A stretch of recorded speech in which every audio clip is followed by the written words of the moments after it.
Action. All right, so we're gonna do lower limb restraint, lower limbs secured together. First restraint, make sure everything is up, unbuckled, unlocked, hanging freely. You're gonna take the short end, slip it underneath the limb. Laying that first layer of neoprene right against the skin. First layer is gonna be black on black. Second layer is gonna be color on color. You're gonna have a short strap that leads to a short toggle buckle.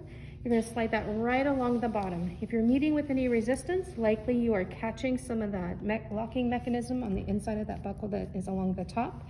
So you just pull back out. Make sure you're sliding that nice and flat along the bottom.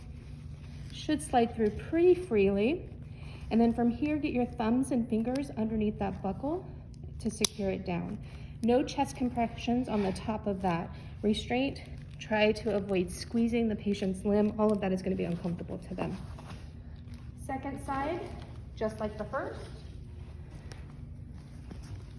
Buckles and straps unlocked, hanging down. Short end slides underneath the limb against the skin. First layer, black on black. Second layer, color on color. Short buckle, short strap, slides right along the bottom.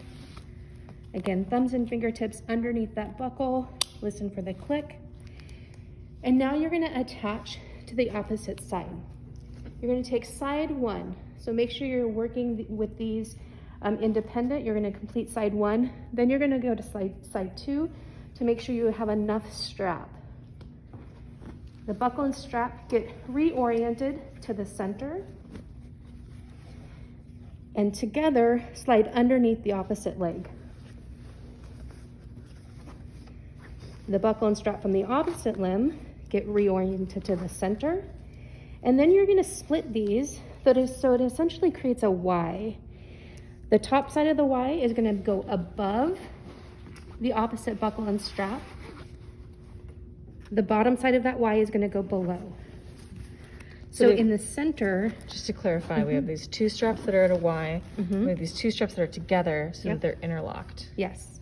So here's your I, and then here's your Y on either side. So it's I into Y.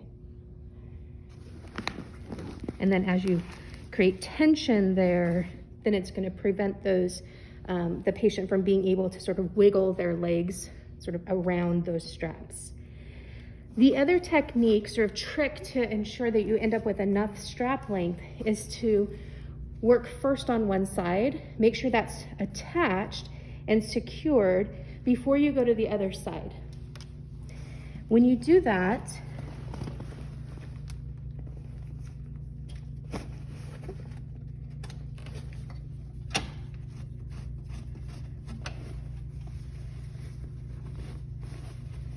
as we know, not all beds are created equal, but most have an anchor point along the bottom here. If you have concerns about your patient being really physically agitated, you want to attach that restraint to a fixed part of the bed so that if the patient's moving a lot, the bed is going to be more secure. If you need to reposition your patient, you do need to be prepared to adjust that restraint first. You want to make sure as you bring that up around the frame, you're avoiding anything that moves or is fragile. So that bag that you hang the urine on, the side rail you want to avoid, and then you're prepared to attach it to your free buckle. What you want to do is resist the temptation of taking up all of that real estate and instead just get enough in there that when you go to readjust, you have something to hold on to. But we're going to use all of the extra length for the second side. So now we're ready to come over here, create a little bit of a tension. At this point, you may be able to secure in a similar fashion to this side and bring that up. If you don't have the real estate to do that, you can attach to the bottom of the bed. Bringing it down around the frame.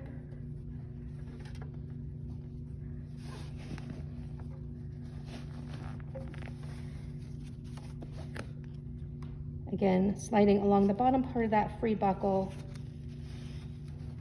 and pull back to tighten. Now notice these straps on that second side do want to come between the legs, and that's actually quite fine. What we want to make sure is if it is underneath, any part of that strap is underneath the leg and it's up on its side, that we're making sure that's lying nice and flat so it's not scraping against the back of the patient's leg. From here, you now have an opportunity to come in, readjust the first side to create more tension.